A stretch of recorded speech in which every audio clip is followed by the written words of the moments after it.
बच्चों नमस्कार, मैं आर.डी. सिंह। आज हम आपको कराएंगे वस्तु व सेवा कर यानी goods and service tax GST. GST पिछले वर्ष यानी पिछले कई वर्षों से भारतवर्ष में वस्तुओं और सेवाओं की बिक्री पर लगने वाले कर में अनेक भिन्नताएं देखी जा रही थी। एक ही तरह की वस्तु पर सेवा कर यानी वस्तुओं व सेवाओं पर भिन्न भिन्न राज्यों में अलग अलग कर वसूला जा रहा था। इतने ही नहीं बल्कि वस्तुओं और सेवाओं के अंतिम उपभोक्ताओं तक पहुंचते पहुंचते मूल्य में अनेक कर जोड़े जा रहे थे। इसीलिए उपभोक्ताओं को इससे बचने के लिए सरकार ने जीएसटी का प्रावधान किया। यानी 1 जुलाई 2017 से लागू हुआ जीएसटी भारत में। यानी एक कर एक देश एक बाजार का नारा दिया गया इसको। जीएसटी एक ऐसी कर व्यवस्था यानी टैक्स सिस्टम है जिसने केंद्र व राज्य सरकारों द्वारा वस्तुओं और सेवाओं पर लगने वाले लगभग सभी करों को अपने अंदर समेट लिया है और इस कर व्यवस्था से सरलीकरण व राष्ट्र इस स्तर पर समानता को बढ़ावा मिलने की पूरी उम्मीद है। और आरंभ में इस व्यवस्था को थोड़ी कठिनाई आएगी, बाद में ये ठीक लगने लगेगा।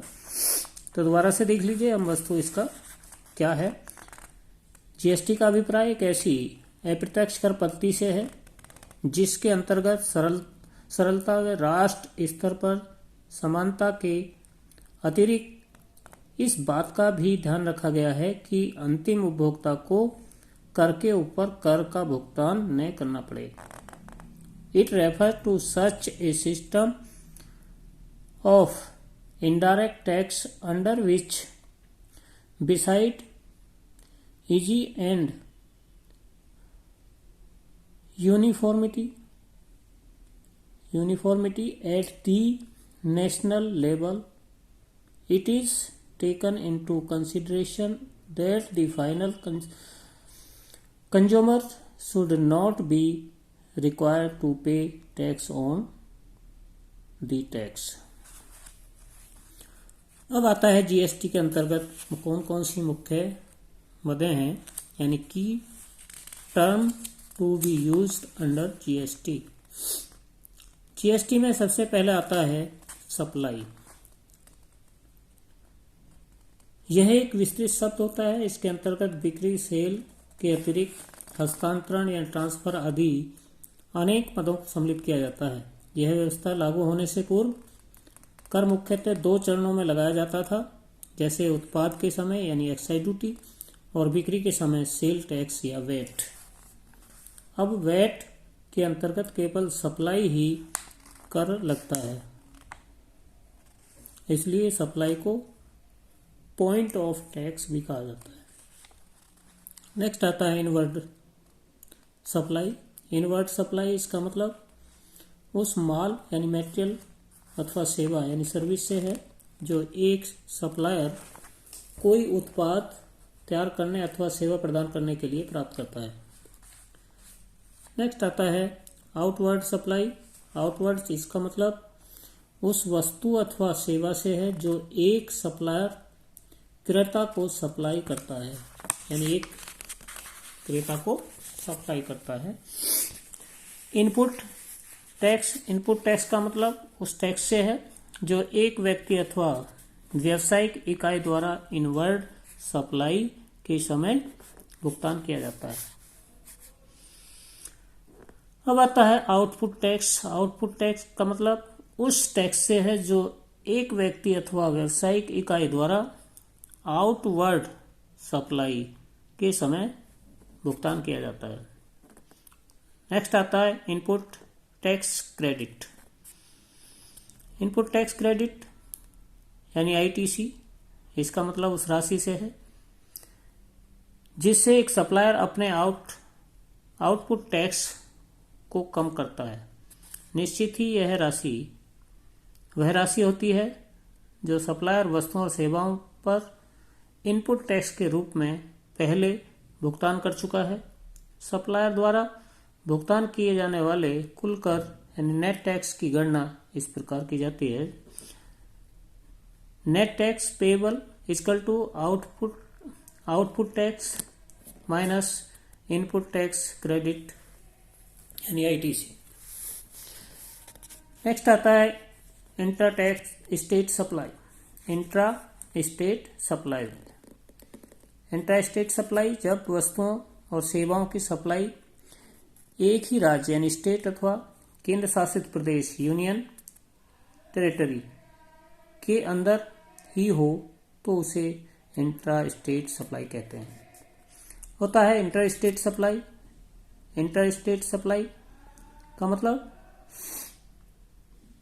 जब वस्तुओं और सेवाओं की सप्लाई एक राज्य अथवा केंद्र शासित प्रदेश से किसी अन्य राज्य अथवा केंद्र शासित प्रदेश में हो तो इसे इंट्रा स्टेट सप्लाई कहते हैं। अब आता है केंद्रीय जीएसटी, सेंट्रल जीएसटी, सीजीएसटी के नाम से भी जाना जाता है इसको। इंट्रा स्टेट सप्लाई पर सप्लाई द्वारा प्राप्त किए जाने वाले कुल जीएसटी में केंद्रीय सरकार के हिस्से को सीजीएसटी कहते हैं।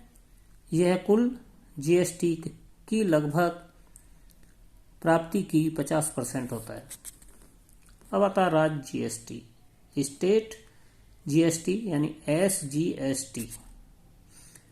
इंट्रा स्टेट सप्लाई पर सप्लायर द्वारा प्राप्त किए गए कुल जीएसटी में राज्य के हिस्से को जीएसटी के एसजीएसटी कहते हैं। यह जीएसटी की कुल 50% के लगभग होता है। नेक्स्ट आता है यूटीजीएसटी यानी union territory GST. UTGST state supply पर सप्लायर द्वारा प्राप्त किए गए कुल जीएसटी केंद्र शासित प्रदेश के हिस्से को यूजीएसटी कहते हैं। यह जीएसटी का कुल लगभग 50% होता है। फिर आता है सामूहिक GST, integrated GST, IGST. Intra state supply पर लगने वाले कर को आईजीएसटी कहते हैं। इसमें 50% का हिस्सा उस राज्य अथवा केंद्र शासित प्रदेश का होता है जहां वस्तु अथवा सेवा को अंतिम उपभोग होगा तथा 50% हिस्सा केंद्र सरकार का होगा। अब आता है मूल्य वृद्धि यानी वैल्यू एडिशन। मूल्य वृद्धि जीएसटी की एक महत्वपूर्ण मद है। इसका अभिप्राय केवल मूल्य वृद्धि पर कर लगने से है, न कि कर के ऊपर कर।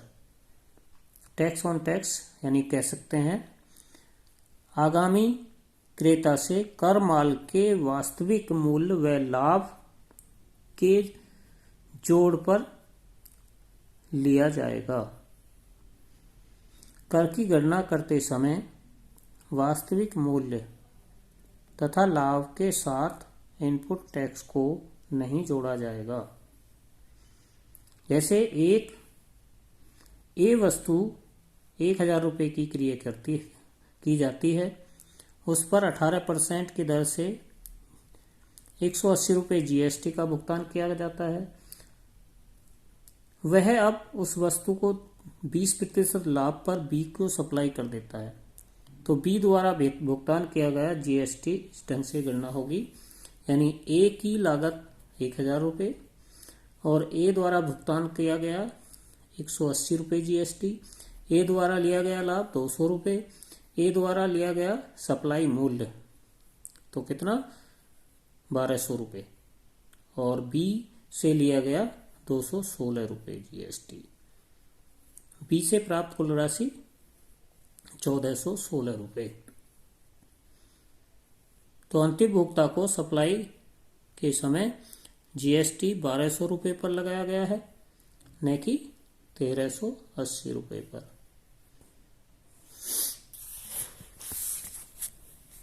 तो इसमें ए द्वारा सरकार को भुगतान किए जाने वाले जीएसटी की गणना tax payable, output tax minus input tax, तो 216 माइनस 180 बराबर 100, यानी इस पर 36 रुपये दिया जाएगा। अंत में ए को 200 रुपये मूल्य वृद्धि पर 36 रुपये टैक्स जमा करना होगा। माल की लागत अर्थात 1000 रुपये पर वह पहले ही 180 टैक्स दे चुका है। अब आता है 14वां कॉस्टेड प्रभाव। कॉस्टेडिंग प्रभाव यानी कॉस्टेडिंग इफेक्ट। कॉस्टेड प्रभाव का मतलब वस्तुओं व सेवाओं के अंतिम उपभोक्ता से कर पर कर वसूलने से है। जीएसटी से पूर्व कर पद्धति में उपभोक्ता से कर पर कर वसूला जाता था, लेकिन जीएसटी में कर प्रणाली की इस बुराई को समाप्त कर दिया गया है। इसमें जैसे कॉस्ट ऑफ गुड्स से 1000 रुपये, एक्साइज ड्यूटी थी 130 रुपये, सप्लाई होती थी 1130 रुपये में, और सप्लाई प्राइस और वैट लगता था उस पर 56 रुपये 50 पैसे यानी 5%, और जीएसटी चार्जेस इतना। इसमें कुछ नहीं, इससे 180 है, और इसमें इनवॉइस में 100 यानी 1186 रुपये 50 पैसे है ओल्ड में, और इसमें 1180 रुपये है इस पद्धति में। अब जीएसटी की विशेषताएं आती हैं, क्या है, यानी की फीचर्स ऑफ जीएसटी। जीएसटी के अंतर्गत कर योग्य घटना, taxable event under GST. GST लागू होने से पहले वस्तुओं और सेवाओं के कर विक्रय व्यवहारों यानी क्रय और विक्रय व्यवहारों पर मुख्य 2 चरणों में कर लिया जाता था।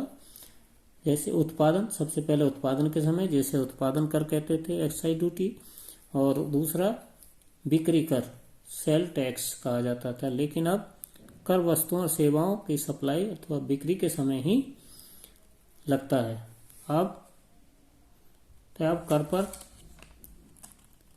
अब कर योग्य घटना सप्लाई को माना जाएगा और न कि उत्पादन को। दूसरा सप्लाई की प्रकृति, नेचर ऑफ सप्लाई। जीएसटी के निर्धारण की सप्लाई के आधार पर होता है। जैसा कि जीएसटी अनेक प्रकार के होते हैं, CGST, SGST, UT GST, IGST, यानी अब कौन सा कर लगाया जाएगा वह सप्लाई की प्रकृति पर निर्भर करता है। नेक्स्ट आता है इंट्रा सप्लाई। एक ही राज्य अथवा केंद्र शासित प्रदेश के अंदर वस्तुओं की सप्लाई होने पर सीजीएसटी व एसजीएसटी या यूजीएसटी लगाया जाएगा। इंटर स्टेट सप्लाई पर एक राज्य अथवा केंद्र शासित प्रदेश से किसी अन्य राज्य अथवा केंद्र शासित प्रदेश में वस्तुओं और सेवाओं की सप्लाई पर आईजीएसटी। आयात यानी इंपोर्ट पर वस्तुओं और सेवाओं के आयात पर डीसीबी बेसिस कस्टम ड्यूटी व आईजीएसटी दोनों लगाए जाएंगे। निर्यात पर यानी एक्सपोर्ट पर वस्तुओं और सेवाओं के निर्यात पर कोई भारत में कोई जीएसटी नहीं लगाया जाएगा। अब आता है नेक्स्ट, इसमें गंतव्य स्थान का सिद्धांत, प्रिंसिपल ऑफ डिस्टिंगनेशन। इस सिद्धांत के अनुसार जीएसटी की उत्पत्ति यानी एक्चुअल वस्तुओं अथवा सेवाओं के गंतव्य अथवा उपभोग स्थान के आधार पर होती है। हम कह सकते हैं कि जीएसटी का भुगतान उसी राज्य अथवा केंद्र शासित प्रदेश में कर अथॉरिटी, टैक्स अथॉरिटी को दिया जाएगा जहां वस्तुओं अथवा सेवाओं का अंतिम उपभोग होगा। वस्तुओं और सेवाओं की सप्लाई से संबंधित 2 स्थान हो सकते हैं, प्रथम विक्रेता का स्थान तथा द्वितीय क्रेता का स्थान। पुरानी पद्धति में कर उत्पत्ति एक्चुअल टैक्स विक्रेता के स्थान पर होती थी, लेकिन जीएसटी के अंतर्गत इसकी उत्पत्ति क्रेता के स्थान पर होती है। अब आता है दोहरी जीएसटी पद्धति, ड्यूअल जीएसटी सिस्टम। भारत में दोहरी जीएसटी पद्धति को अपनाया गया है। इस पद्धति के अनुसार वस्तुओं और सेवाओं की सप्लाई के समय दिए जाने वाले जीएसटी में केंद्र व राज्य दोनों सरकारों के बराबर हिस्सा होगा। यह स्थिति तभी उत्पन्न होगी जब क्रय विक्रय व्यवहार इंट्रा स्टेट हो। सप्लाई, इस सप्लाई पर प्राप्त जीएसटी को सीजीएसटी व एसजीएसटी या यूटीजीएसटी में बांट दिया जाएगा। अब आता है जीएसटी दरें। जीएसटी रेट, जीएसटी परिषद ने 0%, 5%, 12%, 18% तथा 28% का बहुस्तरीय ढांचा निर्दिष्ट किया है, जो सेवा वस्तुओं की विभिन्न श्रेणियों या वर्गों पर लागू होता है। छठा आता है जीएसटी अधिनियम के अंतर्गत पंजीकरण, रजिस्ट्रेशन अंडर जीएसटी एक्ट। प्रत्येक वह व्यक्ति अथवा व्यवसाय की इकाई जो वस्तुओं और सेवाओं दोनों अथवा दोनों की सप्लाई करती है, निम्नलिखित आधार पर के अधिनियम के अंतर्गत पंजीकृत करवाना का उत्तरदायी है। सामान्य श्रेणी में नॉर्मल कैटेगरी 20 लाख से अधिक टर्नओवर पर और 40 लाख से अधिक टर्नओवर पर, यानी वस्तुओं के लिए, और 20 लाख से अधिक सेवाओं के लिए। श्रेणी, विशेष श्रेणी स्पेशल 10 लाख से अधिक टर्नओवर पर वस्तुओं और सेवाओं दोनों के लिए है। इसमें नेक्स्ट आता है जीएसटी के अंतर्गत इनपुट टैक्स क्रेडिट। जीएसटी के अंतर्गत वस्तुओं और सेवाओं के सप्लाई पर संबंध में 2 करों के साथ होता है, इनपुट टैक्स तथा द्वितीय आउटपुट टैक्स। इनपुट सप्लाई अथवा क्रिय के समय लगने वाले कर को इनपुट टैक्स कहते हैं। इसी प्रकार आउटपुट टैक्स अर्थात विक्रय के समय लगने वाले को आउटपुट टैक्स कहा जाता है। सप्लाई अब आउटपुट टैक्स का भुगतान करता है और उस राशि पर इनपुट टैक्स के रूप में पहले ही भुगतान की गई राशि को घटा देता है। इस प्रकार सप्लायर को नेट टैक्स का ही भुगतान करना होता है, जिस राशि से सप्लायर अपने आउट टैक्स को कम करता है और इनपुट टैक्स क्रेडिट करते हैं। नेक्स्ट आता है निर्यात पर जीएसटी प्रावधान। GST provision on export. निर्यात की स्थिति में गंतव्य स्थान अथवा उपभोग स्थान कोई अन्य देश होता है, इसलिए इस सप्लाई पर जीएसटी नहीं लगाया जाता। निर्यातक इनपुट टैक्स क्रेडिट का लाभ संबंधित टैक्स अथॉरिटी से रिफंड के रूप में ले सकता है। नेक्स्ट आता है आयातों पर जीएसटी प्रावधान। GST provision on import. आयातों को इंट्रा स्टेट सप्लाई की भांति माना जाता है और यही कारण है कि इन पर कस्टम ड्यूटी के अतिरिक्त जीएसटी भी लगाया जाता है। वर्तमान करों की जीएसटी के अंतर्गत जोड़ना। एग्जिस्टिंग टैक्स टू दी सब अंडर जीएसटी। अब अनेक वर्तमान करों का जीएसटी में विलय हो गया है। जैसे जीएसटी में विलय होने वाले टैक्स कौन कौन से हैं? सेंट्रल एक्साइज ड्यूटी को और state VAT, central sale tax, purchase tax, एक्सली टैक्स, एंट्री टैक्स, ये सब इसमें सर्विस टैक्स वगैरह बस ये सब जोड़ दिए गए हैं इसमें। अब आता है इस पर क्या विस्तृत व्याख्या कैसे।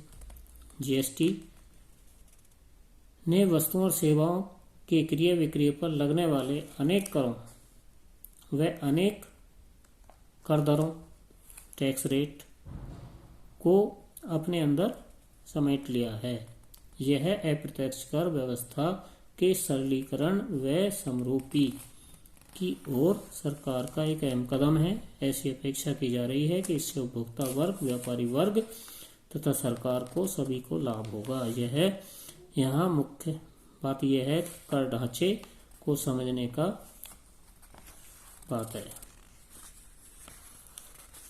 धन्यवाद।